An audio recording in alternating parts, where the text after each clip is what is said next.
What's up, everybody? Welcome to an MMA crunch time before lock here on a beautiful, volatile card. Crazy fights, close fights, all aligned. I'm your host, Mike Brown, aka H3 Buddha, here with all by myself today, but here to bring you up until about 3:15, 3 o'clock before we have MLB, which should be a very good show. Lots of contests out there to be had. Some are filling up early. But we should say that this is brought to you by Fanduel. And if you haven't signed up yet, get Fanduel Sportsbook. If you're in a legal sports betting state, take advantage of their awesome bonus offer. New customers get a no sweat first bet up to $1,000 in bonus bets. Terms and conditions do apply.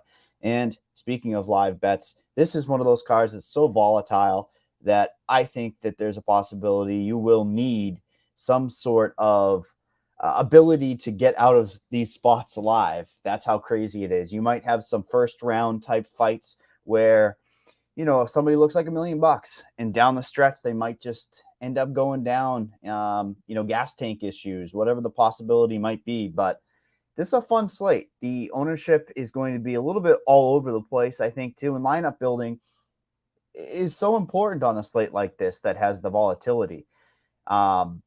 The main event obviously is going to garner a ton of ownership. I'll talk about my thoughts on that because, on a slate that only has, a finite amount of fights, 12 fights, you really have to look at win equity, but you have to balance it also with that upside, which is extremely important.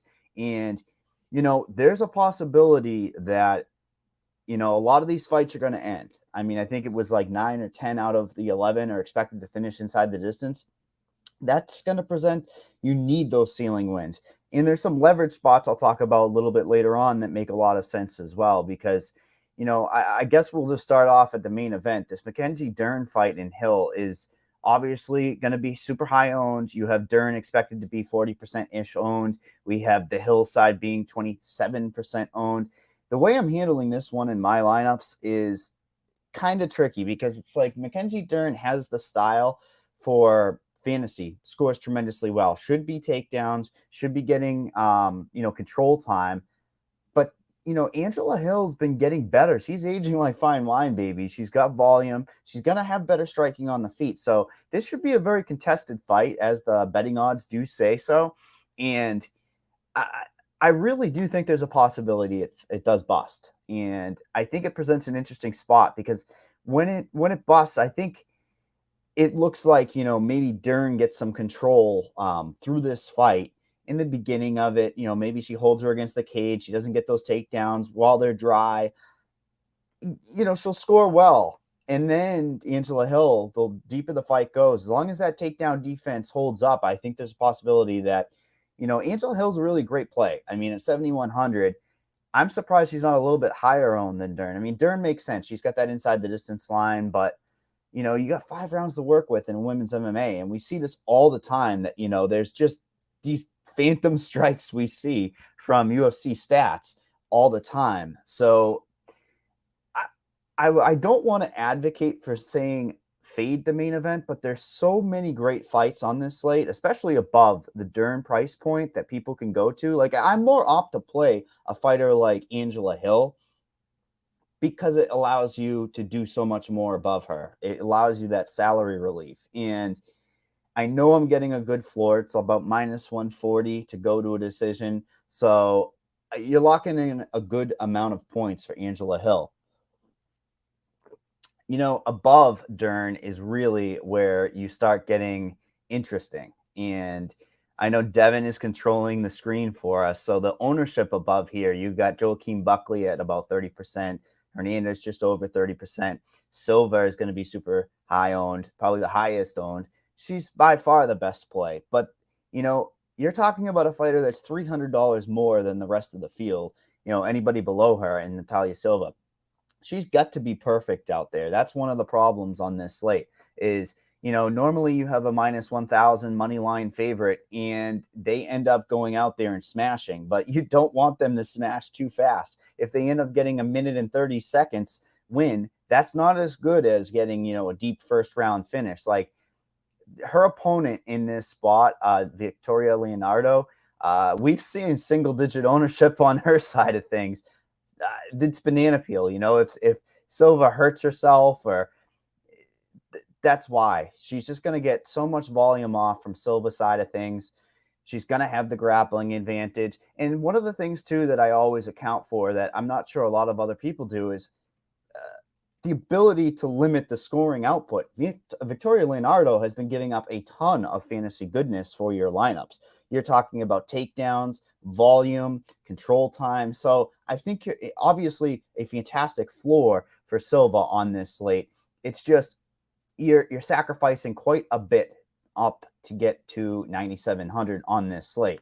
Now, I think one of the two fights that I'm going to talk about that are very volatile and whatnot is the Anthony Hernandez side of things versus Edmund Shabazian. When I first looked at this slate, I immediately said that Edmund Shabazian's like getting overlooked. Like Edmund Shabazian was one of these Ronda Rousey's head coach.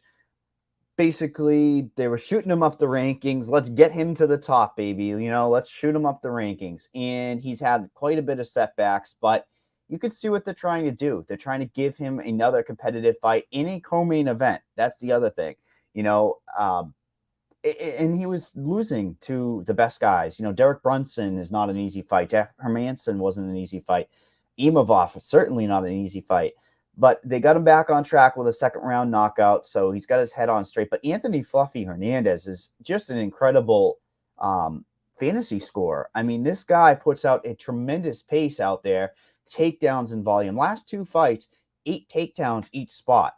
And he has the ability to break open any slate because he can score you over 3 rounds. He can score you tremendously in a knockout or a ground and pound or a takedown, multiple takedowns in a round into he's got a great ceiling, but I think it's tricky because his losses have been by knockout. So obviously, I think this is an important fight to the context of the slate because if Sabazian's hitting a ceiling, he's going to be getting like 100-plus points.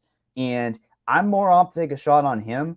But when you have this binary matchup where Anthony Hernandez could absolutely get 3 or 4 takedowns and, he could still get knocked out, that's the problem for me. It's like this could bust. Like it could be Edmund looks great in the first round, negates a lot of Hernandez fantasy upside, and then Hernandez takes over late with a bunch of takedowns, which may not score you what you need on this slate, which I think you're going to need a lot of 100-plus points on this one. And then you have the context of having Buckley right there at 9,300, which this one is your mold that I know our buddy Blender doesn't like. He's a slow-paced striker.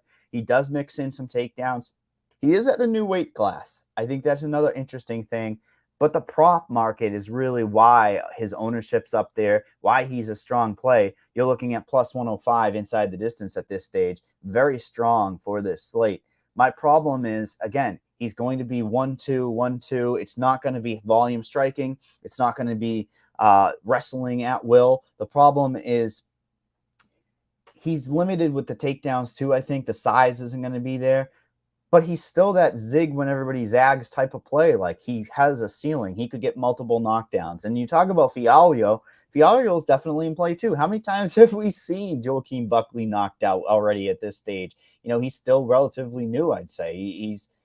He's had that highlight knockout against Impa Kasagnay, but Andre Fialho in his own right, he's had a couple beautiful knockout wins in the UFC.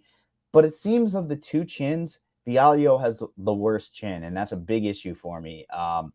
Neither of these guys have volume, so I'm going to probably take the guy that's moving down that should be a little bit more powerful, stronger in Joaquin Buckley. But know what you're signing up for. We always talk about this all the time, that he's just not going to have a tremendous floor over 3 rounds. You're really looking for that first round equity. And then, the real context of this, like the meat of this one is that middle range. I'll talk about that fallen range from like 9K down to, 8,500, 8,600. That's a different range. The middle range is really where you're going to bread and butter, make all your money this week. It's really from Nick Fiore down to the Urbina, Fiore, Sato, Garimbo fights. The first fight of the night, I know where I'm going to stand. I don't know about you guys, but this is a highly contested fight that I don't know about ownership. We're seeing Garembo coming in lower owned here in this spot against Sato, and I can see the pace being there, extremely high paced. And that just makes me want to almost lock this type of fight in. And it sucks because it's the first fight of the night. We're going to know where we are. But if you look at Sato, like, this is a guy who's off of 3 straight losses, getting, submitted, getting knocked out, not good looks. But Garembo is a commodity that, we've seen this mold time and time again where they come into the UFC off of a little bit of hype and they come in late notice. They get a setback. They get their loss in the first fight in the UFC. But in that spot, I don't think he looked all that bad. I mean, he had 2 takedowns. He actually scored you almost 21 points in that spot in a loss, which, hey, it is what it is. But any ceiling win for Garembo, I'm pretty strong on Garembo, as you can tell. I think he's the faster guy in there. He has the ability to get the takedowns as well. People are going to be gravitating towards the Sato side of things because of the fact that he is a plus 140 inside the distance compared to Garembo's plus 200. But I just see this as somebody's probably going to get finished in this spot. It's minus 200 inside the distance as a whole, the fight to finish. And I think it's a strong start to the slate. The problem for Sato is it's probably just going to be a knockout or bust type of play. I mean, if he ends up grappling, I'd be very surprised. That's why I think Garembo is such an interesting play. He can mix in some takedowns, the ability to have that pace over 3 rounds. I think he's got the full training camp now. His durability has been there. Very interesting spot. And you look at the career trajectory, if Garembo started to come back up, coming into the UFC, and you have Sato just going straight down, it's one of those perfect writing on the walls where the UFC is trying to get a guy from, I believe, Congo, and he's got a lot more to give to the UFC than a commodity that Takashi Sato will long term. Make sure you guys are smashing that like button for this content as well, and getting your questions in our Discord. We'll prioritize any questions in Discord and the YouTube chat. We talk about that mid-range, and I really do think that bread and butter is, getting these combinations and then trying to be different as well.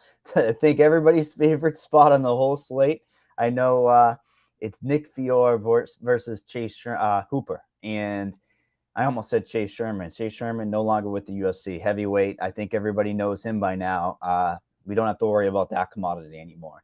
But we have Chase Hooper moving up in weight against a Nick Fiore. And the case in this spot is very interesting. Nick Fiore is a guy from my scene up here in the Boston regionals. And it's a guy that came in off of beating janitors. I mean, he fought Jay Ellis, who has quite possibly one of the worst records we've ever seen in the history of any MMA. He is currently, Jay Ellis, like 15-91, 15-100, and he's beat him twice. Congrats, Nick. Good for you. But he makes his UFC debut against Matthias Rebecki. He doesn't look all that bad. It looks like he could go 3 rounds. It was late notice, so it's a little bit of a problem for Nick Fiore. But my whole thing is this should be a grapple fest. And I don't expect the grappling. Normally, when you have 2 grapplers, they negate each other for fantasy upside.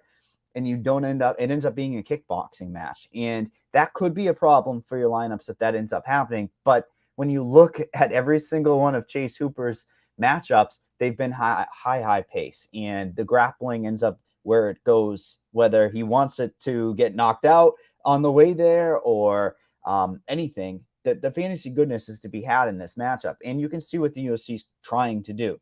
They're giving Chase an opportunity to get a win against a guy who, Nick Fiore, he could knock him out. Absolutely. I would probably give the striking advantage to Fiore in this matchup, and he can absolutely win. But you're talking about a 30% owned guy in Nick Fiore versus a Chase Hooper. And Chase does have some name value. He might get a little bit higher owned, might match Nick Fiore, but that extra $400 to get to Chase Hooper, extremely important for my lineup building on this slate. I think it's kind of important to nail down the winner. And look at Nick Fiore in his own right.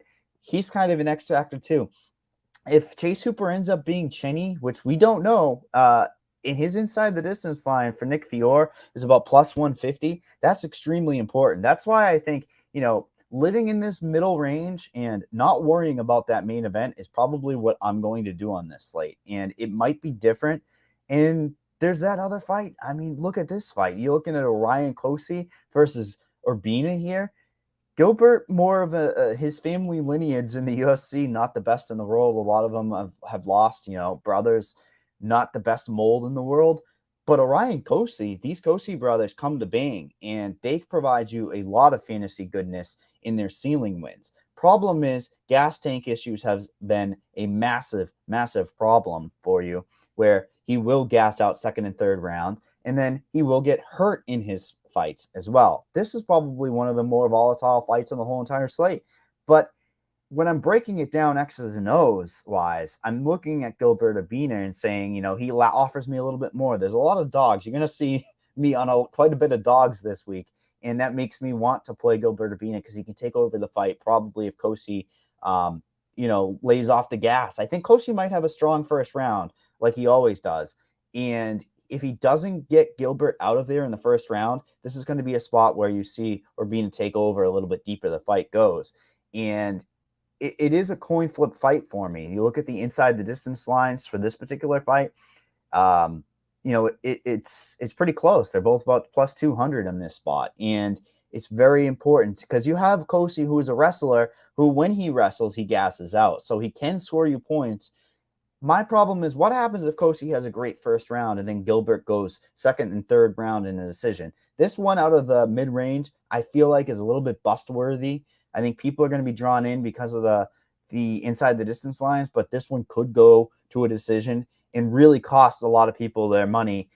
But the upside is there and durability-wise for both of these fighters. It could happen. So, producer Devin and I were talking. This whole entire card is up and down pick'em type fights and slippery fights where anything can happen. So you talk about a fight that anything could happen. Run above that one as well. I think that is important to the context of the slate is Karolina Kowalkiewicz versus Vanessa Demopoulos. I mean, you've heard me say this before if you've seen a lot of my broadcasts. I look at fighters that have a better inside the distance line as an underdog than their favorite on the other side of these fights. That's what you're getting dealt in this particular spot. You have Vanessa as a plus 275 inside the distance. That's very hard to ignore on this slate compared to Karolina. Just doesn't finish anybody. She's plus 750, plus 500 inside the distance. Honestly, I love her. I think she's great. She's got a lot more experience bringing into this, but she had kind of checked out of the UFC and the fight game for quite a bit of time before coming back in and getting some wins over some ladies that were really checking out. I mean, you look at Vanessa, she has the ability to get a submission off her back. I think she's going to be the more physical girl in there. And we know at this stage, low-level women's MMA, we look for physicality, look for volume, look for the ability to win rounds long-term. It looks like, unfortunately, Vanessa probably is the one that can win rounds. And at 7,700, a finish win is going to look tremendous on this slate. I think a first-round finish would be unbelievably huge. I mean, Karolina has tapped to many different submissions in her career, and it's hard to play her. Like early on in the week, I'm thinking to myself, wow, Karolina could school the young upcoming girl. But where does she win this fight? It's not like she's going to clinch up against the cage, and that probably doesn't score well for fantasy. Karolina is almost a cross-off on any slate unless she's got an opponent that's going to be, bad takedown defense or striking defense. The problem is she's just a striker at heart, kickboxer, and there's just not a lot to love out of the side of Karolina in this one. But I think Vanessa is going to be a lot more popular than about 27%, according to our lineup HQ. And it's scary because that fight, when it busts, is probably going to be looking like a 65-point win for either lady, and maybe even lower than that. And it probably will go to a decision unless Vanessa finds a submission off her back, or maybe she gets a takedown, gets a triangle or something crazy like an arm bar, which can happen. I'm going to back her because plus 275 inside the distance is hard to ignore. Long term, I want to take these fighters that have that upside for my lineups. And, of those fighters in that range that I was talking about, maybe she's the odd woman out or odd fighter out. Like we said, Garembo, Hooper, or Bina. Getting these types of fighters right in your lineups are going to be super important. And Vanessa's probably going to be the higher owned of all those fighters. So she's going to have to be perfect, man. She's going to have to get you probably 90, 95 points. And then we fall into, what I call the win equity range, right? You have Michael Johnson, Ducote right there. Those two particular fighters are really difficult for me because it's like they lack pure ceilings in their wins. Michael Johnson, not a fantasy type of fighter. He is 1-2 striking on the feet. It's slow volume. He can go to wars. In his ceilings, he's going to be knocking down his opponents, which he absolutely can do against Diego Ferreira. But Diego Ferreira, in his own rights, is probably a very interesting GPP upside play on this slate. He has the ability to grapple. He has some volume. He might even out-volume Michael Johnson. Michael Johnson probably always gets out-volumed in his fights. So I look at these two fights, like the Ducote and Johnson-type fights, as win equity. If I'm looking for win equity, one of these two upsets could happen. Ducote I actually tagged as well at 7,600. She's probably the safer than Michael Johnson. She's going to have volume. Lupita Godinez, man, is this girl has a ton of hype, and it shows in the betting lines. This should be a lot closer fight than it is. Probably straight pick 'em. And Ducote has gone, she has some head kick wins. She has good takedown defense. She's small, compact, volume striking. So I think she can win over the course of 3 rounds. My problem is at 7,600, I'm going to need like 90 to 100 points. I know that sounds crazy, but the context of this slate means you need high scoring fighters, and I just don't see a ceiling win. So it's almost like I'm forced to not play Ducote, and I know what's going to happen. She's going to head kick Lupita. Lupita's going to come in for a takedown, and bang, she's going to knock her out. But that's why you kind of need to play GPP. Sprinkle things out a little on this slate. Try to get crafty. And, Lupi really is lower owned as well. In a ceiling for Lupi at 8,600, she absolutely can score you 105 points because of that grapple heavy control game, the little pitter patter that I always talk about. Once you're in that top position, just bang, bang, bang. It's always important to get those hidden stats that really do add up over the course of a fight. But Ducote, man, 6 strikes per minute out there. She's absorbing a ton, but that's kind of, the unfortunate side of things. The grappling 100% takedown defense for Ducote. That's why I think that she's got some great win equity. On any other slate that wasn't as high scoring, I'd be probably jamming in and telling you guys to put Ducote into a lot of your lineups. But next, we're going to go to really the big volatile range where I think just below Ducote and Johnson, that's where you're going to get some leverage. And that leverage I'm talking about is Mahashate. We talk about points of emphasis on a card. This particular fight, I don't know if I've ever seen a fighter like Mahashate that has a ceiling blindly than anybody. If they just said fighter A is fighting Borislev, I'd say take the guy. I don't care if they're a wrestler or not. This guy has been taken down at will in his fights. It's a glaring issue for him. The last 2 fights, taken down 9 times, taken down 11 times. Fight before that he won, taken down 2 times. And even on the Contender Series where he got his win, taken down 2 times. I think Mahashate is going to evolve. We're going to see a different one out of him. He's been training with Shavkat Rakhmonov, who is on his way to a title shot. Talk about leverage. I mean, this is the blender Mr. Burns hands for us on this type of slate. 20% owned for Mahashate. Now, am I saying he's going to win this fight? Absolutely not, because he could get knocked out. When it's on the feet, Borislev is going to have a distinct advantage, and he can land at will, and probably, it's on Mahashate to close that distance and get him down to the mat. I mean, this could be one situation where perhaps we have a strong first round from Mahashate while they're dry. He takes Borishev down, and then maybe he limits Borishev's output for the first round, because really at 8,800, you're going to need Borishev to be perfect. I mean, like I said, this slate's going to be a high-scoring one. I just think that people are going to be drawn in to a plus 105, plus 125 inside the distance, and it's a concern for Borishev because he's just one-dimensional striker. And when you have a one-dimensional striker and a glaring issue for takedown defense, Mahashate really came into the UFC green. I mean, he came in off the Contender Series, won a decision, and then knocked out Steve Garcia. I mean, a lot of people have knocked Steve Garcia out, but I'd argue that That win has aged pretty well. Steve's ripped off a couple wins in the UFC. And then he gets a tough matchup against Rafa Garcia. I mean, listen, if you put Rafa Garcia against Borashev, he would have taken him down 10 times minimum.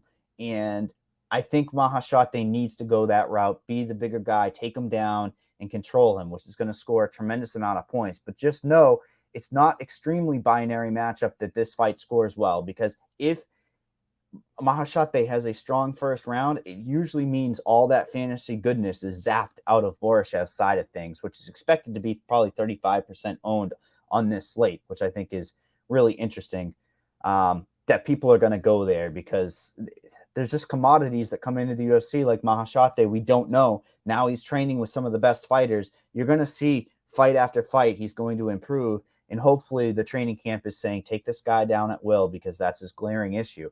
And then we have a retirement fight. And the R word, the retirement, not a great word, because Ilir Latifi has said, I'm retiring after this. No, he's the fire hydrant. Small, compact guy. And he's facing a much bigger guy in Rodrigo Nascimento. But my problem in this fight was I was hoping a lot of the public would go here. Maybe they're drawn into Nascimento's inside the distance line, or I don't know. Maybe there's people want to go that because the big size difference. But my problem is Ilir usually limits the output for his competitors. And what happens is, it's a heavyweight fight that is probably a coin flip to finish inside the distance. I got to get my odds back up here, but Nascimento at distance isn't going to score you a lot of points, and I see that being a strong path of victory for Rodrigo in this spot. He has the distance to just kickbox at range. He doesn't have to push wrestling. If he pushes wrestling, that probably plays into Ilir Latifi's game plan, because Latifi is really strong, and he's going to have to either close distance, which puts him, at a little bit of trouble, or he's just going to coast to a decision. Like, I think Nascimento wins a pretty easy decision here. And Nascimento is, the lower owned guy of this upper echelon of fighters. So, I mean, if you want to get different, I understand, because this is when I hear the retirement word, you almost want to target it, because they're like 0 for 5 or something this year. When somebody announces retirement before the fight, they have lost. And Latifi expected to be lower owned. I don't think his wins look very strong. I think Nascimento hangs in there in the first round. You really need like a first round finish. Second round will get you there too, but still on this slate, you're going to need that upside.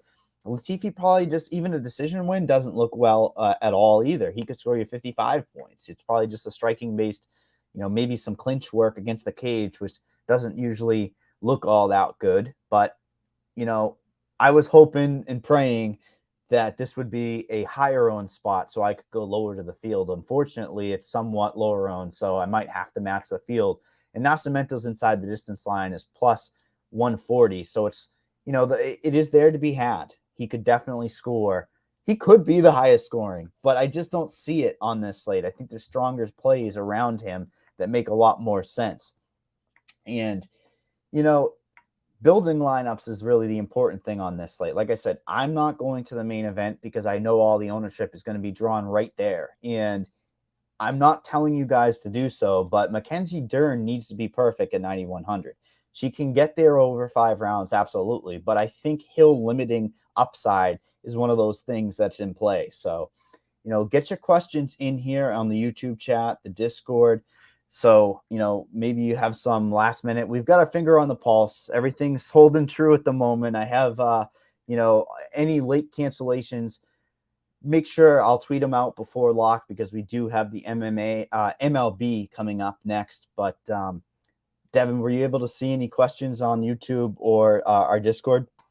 None yet. So we can get, looked like somebody just popped in. Beautiful. Oh, that's Moneyball just letting us know we have 12 fights left still. We have to say Moneyball is fantastic. He's always up to date on ownership. He's on the background, but I mean, this is the slate. I told you it's 50-50 fights up and down. Would you agree? Now, you probably know the game theory. You've talked to so many DFS players, right? How do you gain an advantage? Would you agree? I know you don't know too much craziness. Fading a main event with so many upside fights, it's a crazy proposition, but it's a way to be different and try to get to first place.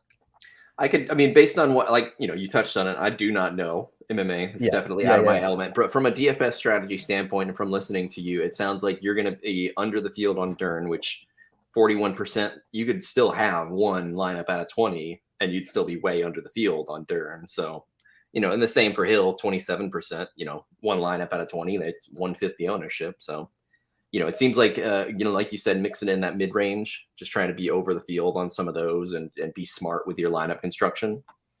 Yeah. And it's an ugly slate sounding like. So maybe some bankroll management. Time to preach that too. Bankroll management. And we do have a week off after this, Devin. So Good to note. that's one of the other things that people need to remember. But I say we're kind of somewhat winding down here. I mean, I've got everything. I don't think I've missed any fights, but it's Looks like tricky when you have. Well, go ahead. I was just gonna say, looks like we do have a question in Discord. Luke Cage says favorite high price fighter to be overweight on DK tournaments.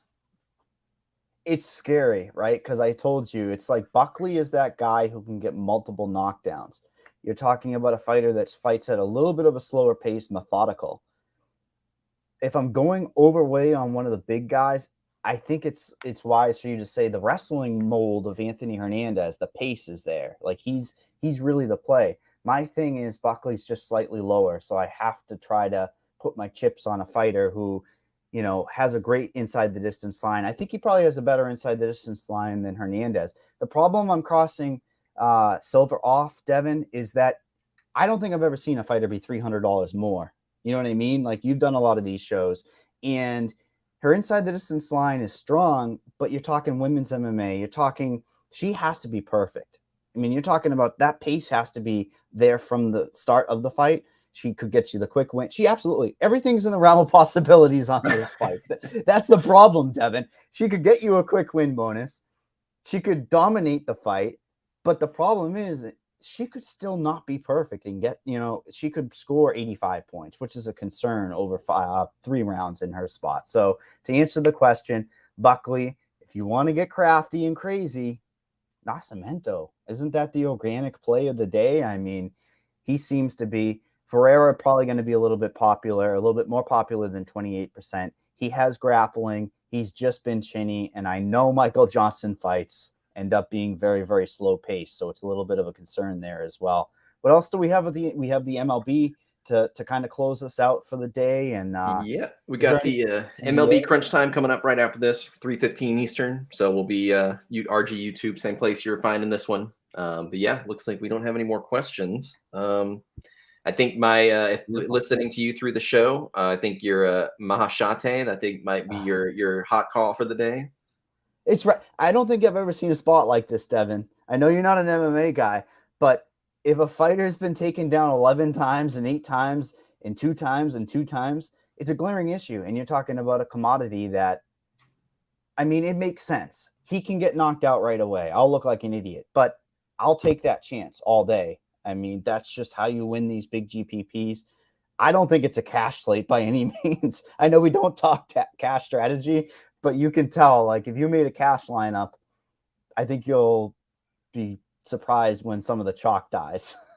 Let me ask you this one as we kind of round up here. What's your range of salary left on the table for tournaments? What are you comfortable with on a slate like this? So I definitely say subscribe to the premium because I do have a bold take.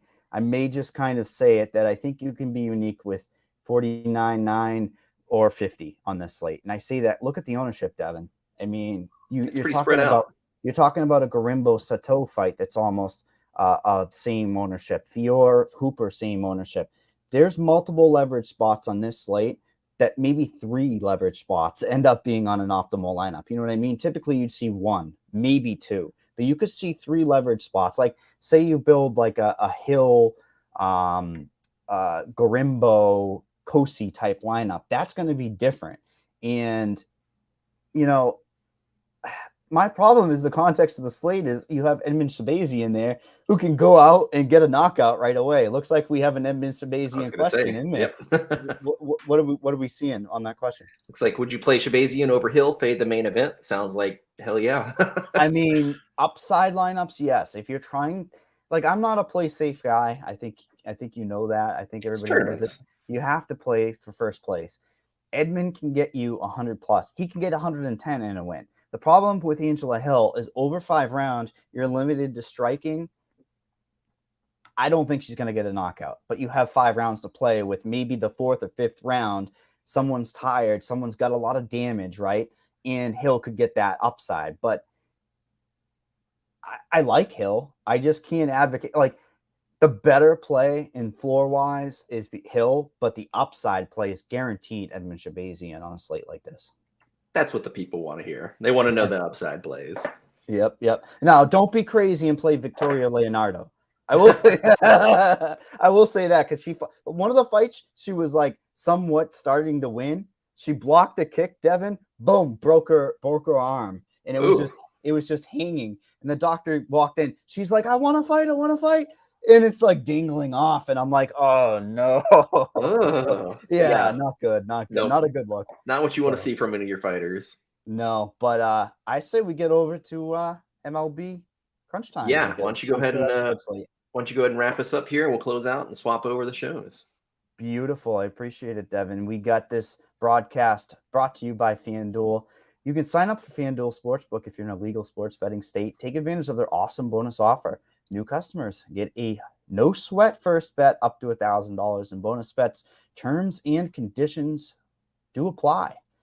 I loved it. I used their first bet over here in Massachusetts, Devin. Good stuff. Make sure you pick your spot when you do that. Like I said, it's no MMA on this slate. Don't be crazy and put your 1,000 on that one.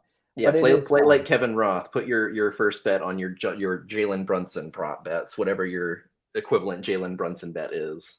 Yep, it's very smart. So I think we're out of here. Appreciate everybody tuning in. And remember, next week we're not here. Cards are only getting better, Devin. We got some big bangers through. We got a fight up in Boston finally. So hey, yeah. See it? Oh yeah, of course. Nice. I have to see if Rob can get out there. I think he's around that area. He is, Rob, producer Rob. He's got to come over here and help my setup. He said he's going to help me get the better setup. That's great. I appreciate everybody tuning in, and we hope you guys win if we don't.